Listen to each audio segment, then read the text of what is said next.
Ce matin, nous sommes en train de voir un thème qui est titré le mystère divin, sinon le mystère de la transfusion divine.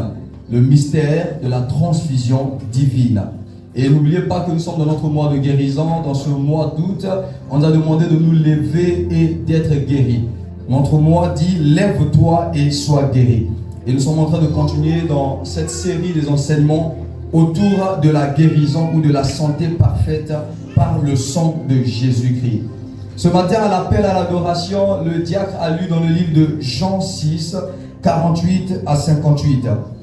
Et j'espère que nous avons tous suivi la lecture. Je vais juste résumer certaines parties de ce verset. Je vais reprendre à partir du verset 48. La Bible déclare ceci. Il dit, je suis le pain de vie. Ici, c'est Jésus qui te parle à toi et moi. Il dit, vos pères ont mangé la manne dans le désert et ils sont morts. C'est ici le pain qui descend du ciel, afin que celui qui en mange ne meure point. Je suis le pain vivant qui est descendu du ciel. Si quelqu'un mange de ce pain, il vivra éternellement. Et le pain que je donnerai, c'est ma chair, que je donnerai pour la vie du monde.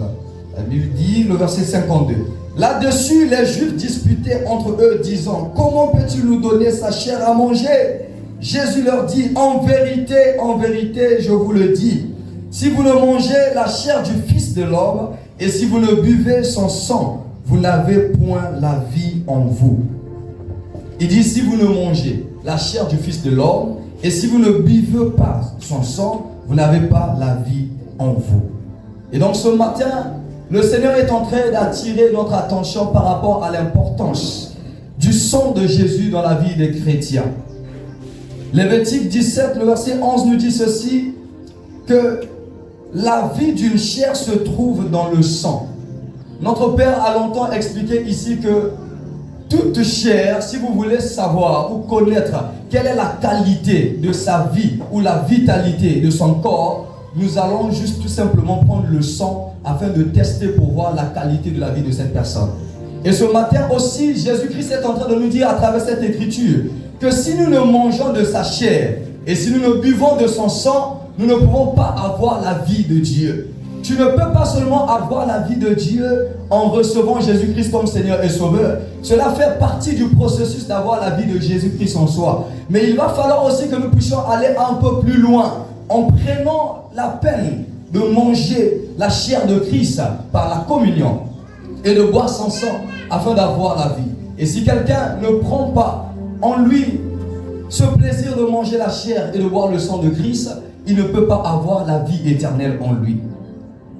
La santé d'un homme est reflétée, comme nous l'avions dit, par la qualité de son sang. Donc nous devons savoir que tout comme biologiquement, si nous voulons savoir si un homme est en bon état de santé, nous faisons seulement un prélèvement de son sang afin de savoir si ce monsieur est en bonne santé ou non. Et c'est de la même manière aussi que toi et moi dans ce royaume, notre bon état de santé spirituelle dépend aussi de la qualité du sang que nous recevons en nous. Papa disait ici que ceux qui sont dans les sectes pernicieuses, ils ont l'habitude de boire le sang des animaux, ils ont l'habitude même de manger de la chair. Pour d'autres, ils vont même à un niveau de manger même la chair humaine. Il y a ces personnes qui le font. Certains mangent la chair des animaux vivants.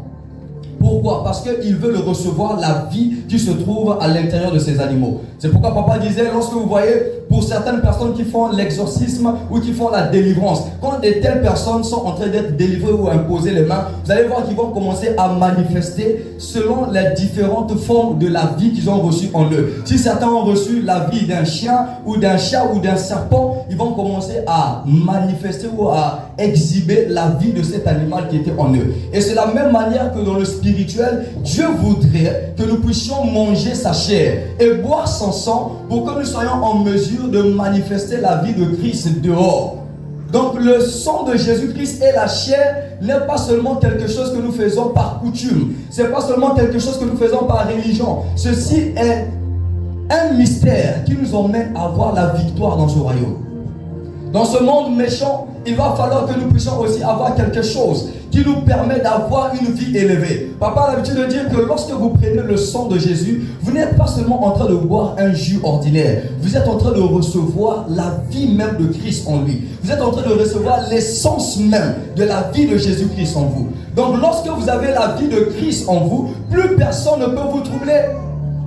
C'est pourquoi l'apôtre Paul pouvait dire que plus personne ne vous fasse de la peine, que plus personne ne puisse vous troubler. Pourquoi? Parce que vous avez en vous la vie de Christ en vous. Et la vie de Christ, vous ne pouvez pas seulement la recevoir lorsque vous venez ici pour pouvoir recevoir la vie de Jésus-Christ par la confession. Mais vous recevez aussi la vie de Christ lorsque vous mangez sa chair, lorsque vous buvez son sang. Et cela aussi était incompréhensible devant les yeux de ces Samaritains, devant les yeux de ces personnes.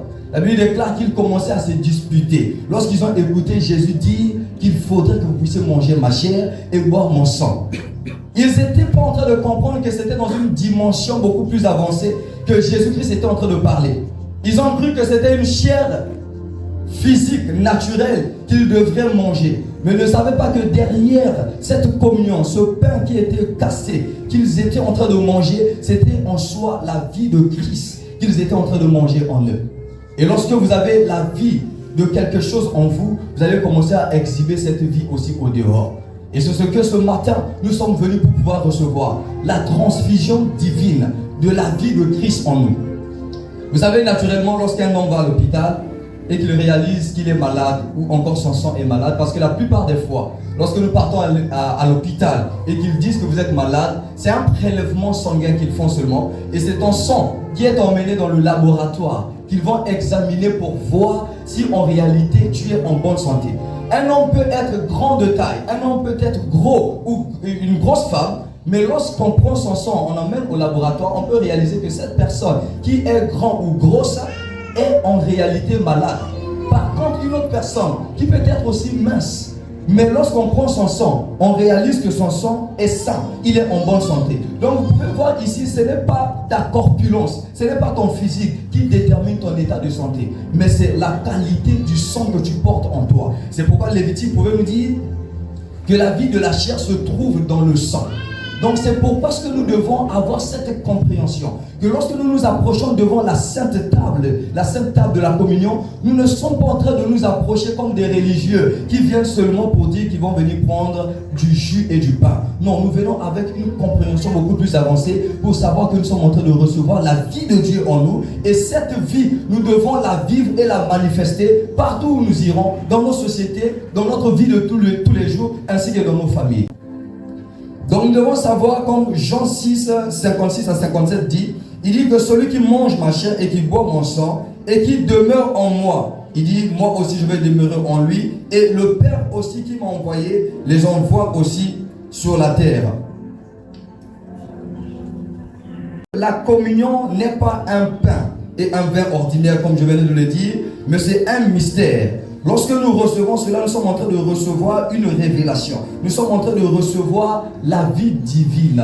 Nous sommes en train de recevoir la vie même de Dieu dans notre sang. Cela veut dire que lorsque nous avons reçu la vie de Dieu en nous, nous sommes supposés manifester cette vie au dehors. Nous ne devons plus craindre ce que le monde craint, parce que nous avons avalé, nous avons mangé ce qui est plus fort que ce qui est dans le monde. C'est pourquoi ce que je l'ai dit, l'apôtre Paul disait que plus personne ne vous fasse de la peine. Pourquoi? Parce qu'à l'intérieur de vous, vous avez maintenant la vie élevée. C'est pourquoi ces personnes qui sont dans les sectes, ils sont tellement courageux. Ils peuvent faire face à toute autre chose. Ils peuvent oser faire certaines choses. Pourquoi? Parce qu'ils se disent que le sang des animaux qu'ils ont bu, la chair de ces animaux qu'ils ont mangé, leur donne une supériorité au-dessus des humains qui sont normaux ou naturels devant eux.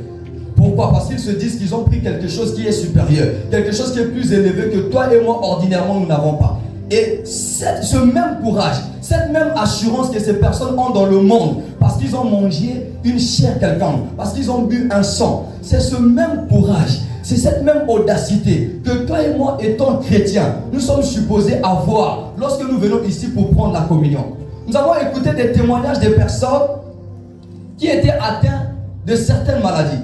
Et ils sont venus à l'église, c'était un culte de communion, ils ont pris la communion, ils ont mangé la chair de Jésus. Ils ont bu le sang de Christ avec une compréhension. De telle sorte qu'ils buvaient ça en ayant une image comme si c'était le sang de Christ. Parce que si nous nous approchons devant cette table, croyant seulement que c'est un vin ordinaire, c'est seulement du pain qu'ils ont mis là-bas, nous n'allons pas maximiser les profits et les bénéfices de cette table sainte.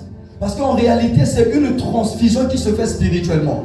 Donc, en s'approchant, si dans ta pensée, tu as déjà imaginé que c'est le sang même de Christ que tu es en train de venir avaler. Je pense que certains parmi nous, en avalant ça, en partant pour s'asseoir, nous serions en train de trembler. Nous serions en train de manifester une certaine confiance et assurance. Parce que tu te dis, en réalité, c'est le sang de Jésus que je suis en train d'avaler. C'est la chair de Christ que je suis en train d'avaler. Donc, tout ce qui ne glorifie pas le Seigneur, qui est dans ma vie, tout ce qui ne glorifie pas le Seigneur, qui est dans mon corps, de la sorte que j'ai pris la vie élevée, le sang de Jésus-Christ, il va falloir que cela puisse quitter mon corps.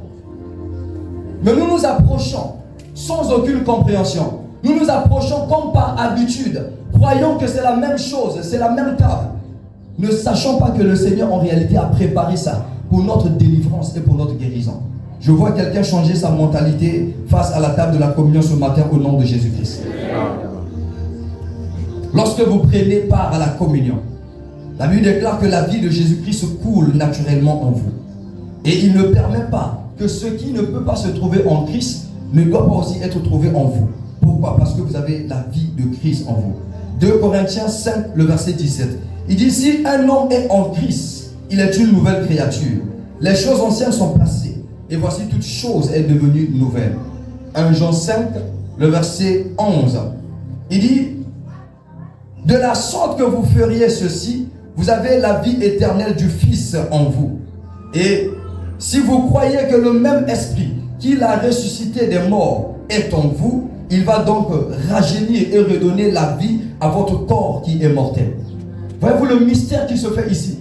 Une fois que vous prenez le corps et le sang de Christ, vous le mangez, vous le buvez, la Bible déclare que le même esprit qui avait ramené Christ parmi les morts va aussi venir redonner vie à votre corps qui est mortel, à vos cellules qui sont mortelles. Pourquoi? Parce que la vie de Dieu est une vie élevée qui ne peut pas arriver dans un corps, là où il y a la maladie, là où il y a des afflictions, là où il y a peut-être des virus, là où il y a des choses qui ne glorifient pas le Seigneur, des maladies qui sont restées dans notre corps. La Bible déclare que lorsque nous prenons la vie de Christ, il vient pour dominer sur ces choses. Il dit lorsque un homme est en Christ, il est devenu une nouvelle créature. Donc en prenant cette communion, je vous assure que ceci c'est une table de miracle, c'est une table de puissance. Lorsque vous le prenez avec compréhension, en croyant que Jésus, de la sorte que je mange ceci et que je bois ton sang, tout ce qui est dans mon corps, tout diagnostic, toute analyse qui a été faite dans mon corps, Seigneur, à partir de l'instant, de cet instant que je prends ceci, que la guérison et la santé, la vie Zoé commence à être infusée dans mon corps. Tu vas voir le miracle s'accomplir dans ta vie. Le sang a une voix. C'est pourquoi ce que nous pouvons voir dans la Bible déclare que lorsque Caïn avait tué son frère Abel, le sang d'Abel était en train de crier. Le sang d'Abel était en train de parler. Et le sang d'Abel était en train de réclamer la vengeance par rapport à son frère qu'il avait tué.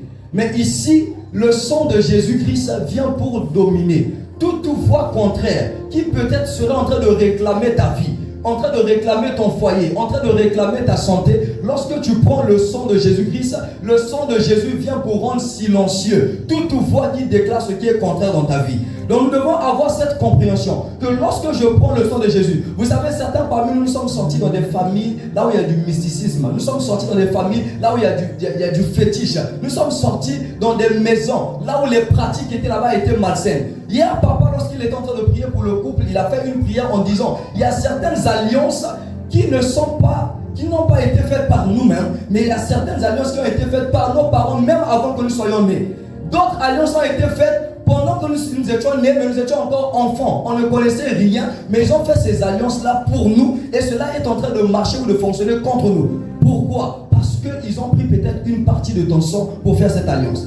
Et toi et moi, nous ne le savons pas. Mais c'est lorsque nous venons à un culte comme celui-ci, un culte de transfusion sanguine de la vie de Dieu, lorsque tu viens avec compréhension, tu vas te dire, Seigneur, de la sorte que je veux prendre ce sang, que tout ce qui a besoin d'être réparé dans mon corps, que cela soit réparé au nom de Jésus. Je vois le Seigneur réparer le sang de quelqu'un ici au nom de Jésus. Il se pourrait que tu aies été diagnostiqué malade. Et là où tu es, tu ne veux pas parler à quelqu'un. Tu ne veux même pas dire à quelqu'un quelle est la maladie que tu as été diagnostiqué. Tu ne veux dire à personne ce que tu es en train de traverser. Mais ce matin, Jésus-Christ qui a vu ta situation et il a préparé cette table, il va te visiter ce matin au nom de Jésus. Le sang parle. Le sang de Jésus a une voix. Pas seulement la voix du salut, mais la voix aussi de la guérison. Le sang de Jésus est ce qui nous délivre devant le diable. Le sang de Jésus est ce qui nous emmène la victoire devant les œuvres des ténèbres, devant les œuvres de l'ennemi. Le sang de Jésus intervient pour nous afin de venir rendre silencieux toute activité de l'ennemi. Lorsque tu prends le sang de Jésus, il faut avoir la compréhension et avoir la foi que Christ vient pour œuvrer à travers cette activité spirituelle que tu es en train de faire. Donc vous voyez que Christ a payé tout sur la croix, mais l'ennemi ne nous permettra pas de pouvoir posséder tout ce que Christ a payé si nous ne montrons pas le reçu du paiement. Aujourd'hui, tu peux aller dans une boutique pour acheter quelque chose. Il se pourrait que tu sois occupé. Tu vas leur dire seulement, oh s'il vous plaît, je suis pressé. Mais comme j'ai acheté, donnez-moi seulement le reçu. Je vais partir. J'enverrai quelqu'un qui viendra récupérer ce produit ou ce vêtement que j'ai acheté. Donc tu vas partir parce que peut-être tu étais pressé pour aller quelque part. Arriver peut-être à la maison, tu donnes le reçu à ta femme, à ton mari ou à ton enfant pour repartir dans la boutique, pour aller prendre le vêtement que tu avais laissé là-bas. Et ta femme ou ton mari est supposé se présenter avec le reçu afin qu'il reçoive le vêtement. Et donc aussi, c'est la même chose spirituellement. Christ a payé pour notre délivrance. Christ a payé pour ta victoire. Christ a payé pour ta bonne santé. Christ a payé pour ta délivrance. Mais le diable, c'est pas parce que Christ a payé pour ces choses que le diable va te donner cela librement. Le diable ne te le donnerait pas. Même si tu viens réclamer cela, il doit avoir le reçu. Tout comme tu ne peux pas aller dans une boutique et dire, mon mari est passé par ici, ma femme est passée par ici, il ou elle a acheté, donnez-moi tel vêtement. Il va te dire, monsieur ou madame, montrez-nous le reçu. Donc tant que vous ne montrez pas le reçu, le vêtement que ta femme ou ton mari avait acheté ne te serait pas donné. Pourquoi? Parce que tu manques le reçu. Et ici, le reçu qui nous permet de pouvoir posséder ce que Christ a payé pour nous, c'est le sang de Jésus-Christ. C'est pourquoi nous disons que la communion, c'est la dernière carte que nous avons en main face au diable, face aux activités du méchant. La communion, c'est notre dernière carte. Donc vous voyez que la communion, elle est aussi puissante que ce que nous espérons. La communion est aussi puissante que ce que nous pensons. Tant que tu n'as pas le sang, vous lisez dans le livre de Genèse, la Bible déclare que lorsque l'ange de la mort devait venir pour détruire, la Bible déclare que dans la maison des Israélites, ils avaient reçu l'instruction de mettre le sang sur leur linteau, c'est-à-dire sur leur rideau. Ils avaient reçu l'instruction de mettre le sang de Jésus sur leurs portes, sur leurs fenêtres. Et lorsque l'ange de la mort est venu, lorsqu'il a vu le sang, pourtant il avait reçu l'ordre de venir exterminer, de détruire. Mais lorsqu'il a vu le sang, la Bible déclare que l'ange de la mort est passé par-dessus les maisons des Israélites. Pourquoi? À cause du sang. Donc vous devez avoir cette compréhension que le sang de Jésus est puissant. Le sang de Jésus est redoutable devant le diable. Lorsque tu as fait tout ce que tu pouvais faire, lorsque tu as pris tout ce que tu pouvais prendre comme produit, viens et prends le sang de Jésus-Christ, qui est la vie la plus élevée. Lorsque tu prends le sang de Jésus-Christ, la maladie qui te résistait autrefois, le diable qui te résistait autrefois, une fois qu'il voit le sang de Jésus-Christ, il va te laisser, il va t'accorder ton miracle et le témoignage que tu cherchais. La puissance dans le sang de Jésus-Christ. Donc le sang de Jésus n'est pas quelque chose d'ordinaire. Le sang de Jésus, c'est quelque chose qui nous emmène la victoire.